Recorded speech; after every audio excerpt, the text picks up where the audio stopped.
who, in the style of the some of the creatures from King Kong films in the past, just shows up just to threaten the human girl, and then Godzilla ends up fighting the creature after a very short but interesting fight because the cinematography was cool. Godzilla blasts the creature and fries it with one shot of his breath, ending that scene and then leading right to another action scene. And then, of course, there's Godzilla himself. Like I said, once again, this is half and half. For half of the movie, well, I'll say because they switch back and forth, but for a lot of the shots of Godzilla, including when he first wakes up and he first fights Ebirah, Godzilla looks pretty good. It's basically the suit from Invasion of Astro Monster. While not the best Godzilla suit, it still looks, decent. And then there are scenes like where Godzilla's attacking the red bamboo base, and he looks fucking awful. He looks bad. It just really pissed me off. It was so fucking bad. Godzilla took his red bamboo base and oh god, this was the worst suit they probably have ever made. You could see the damage from pyrotechnic explosions from the last film. The face is just disgusting, looks like shit. The shoulders were just awful, had no power behind him. The overall posture and look of the suit looked baggy and like a cheap fucking costume. It was just awful. I mean, I don't know what they were thinking when they decided to put that thing on film. It was fucking embarrassment. The whole red bamboo bass scene I wanted to enjoy so much because that scene was kind of awesome with the like horror type music by Satao when Godzilla's killing the terrorist. I wanted to enjoy that scene so much because the cinematography was kind of cool, and Godzilla destroying stuff was always great. But I just couldn't because, like I said, it was fucking the suit was atrocious. It was just fucking ugly. God, that was bad. The worst suit ever for that scene itself is definitely my most maligned Godzilla suit ever. Fucking just heinous. Like I said, most special effects do look really good. There's no stock footage of this movie because, like I said, they had not sunk that low yet. There was no need. They had high enough of a budget, at least in that department, not to recycle freaking footage.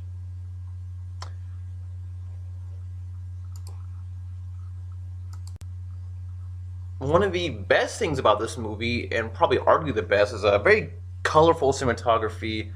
Even the jet scene where Godzilla is attacked by the red bamboo fighter jets, they use very colorful, very red, pinkish explosions, and to me it looks great. And to me that's one of my favorite scenes of Godzilla fighting the jets, because you see Godzilla use basically everything: his heat ray, his claws, his tail. But of course, then they ruin the moment with very cheesy, not very fitting music. It just, like I said, that's the movie. That's the movie in a nutshell, though. For everything they do right, they do two things wrong. The funnest part about this movie is, like I said, the cinematography is very colorful, and all the island sets look really good. A lot of the monster fights, even though they're involved with a fucking giant condor and a giant lobster, the fights are fun, entertaining. Godzilla ripping off Ebirah's claws to me was always a very nice touch. The one-hit kill on the giant condor, as lame as a fight as that was, I did like the quick cutting of the fight, which would definitely influence fights like Godzilla vs. Rodan in the Heisei era. A lot of quick cuts to make the fight move at a much faster pace than a normal monster fight.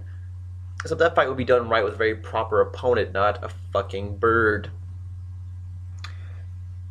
And then, of course, I almost forgot to mention, oh yeah, Mothra's in this movie, but Mothra basically has a cameo. Mothra saves the day by getting the people off the island before it blows up, but at the same time, Mothra has to briefly fight Godzilla, but like I said, this is also wasted because Godzilla and Mothra fight for only a brief moment, which is very disappointing. I mean, after all the shitty fights with, crappy-looking monsters, we could use an actual fight between, two legends, Godzilla and Mothra, but we don't get that. They only briefly scuffle, Mothra knocks Godzilla down, and then Mothra flies off the people of the island, and then Godzilla also flees out before it blows up. So, I mean, that's the movie in a nutshell. I mean, overall, I would definitely give this movie like. I always struggle between giving this movie. I'd probably give like a 5 point to be super. I guess you could say elaborate with that. I would give it like a 5.8, 5.9 out of 10.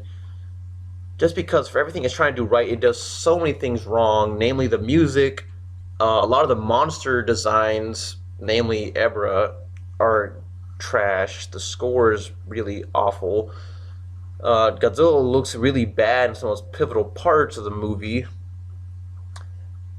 And like I said, a story that you could tell wasn't really suited for Godzilla. I mean, no one even questions how Godzilla even got on the island. When the last time we saw him, he was under the ocean next to Japan, and that was way back in Invasion of Astro Monster. Godzilla, Rodan were submerged at the same place, right next to Japan, not on some far off island. Which is weird because in King Kong versus Godzilla, they were paying attention to stuff like that. Godzilla was still in the same iceberg he was in. Godzilla raids again. How Godzilla got inside of an island is not really known, and I don't see how it could possibly have happened. But like I said, I'm digging into things that will probably never be explained in the movie. Of course, it won't. The movie's already been out, but like I say, things that will never really have a logical explanation behind it. So that's my final rating on this one. Okay, not one of my favorites, but still a classic to watch from childhood. And like I said, some fun fight scenes. Just wish I had a better score, better monsters in some cases, and just maybe a better plot. But like I said, the best part of this movie is probably human characters. They were very entertaining. Like I said, very entertaining bad guys. Toho, bring back the red bamboo in the future. Whether they change the name or not, the concept was great. Probably the greatest thing about the movie itself. That's all I have to say about this one, guys. Josh out.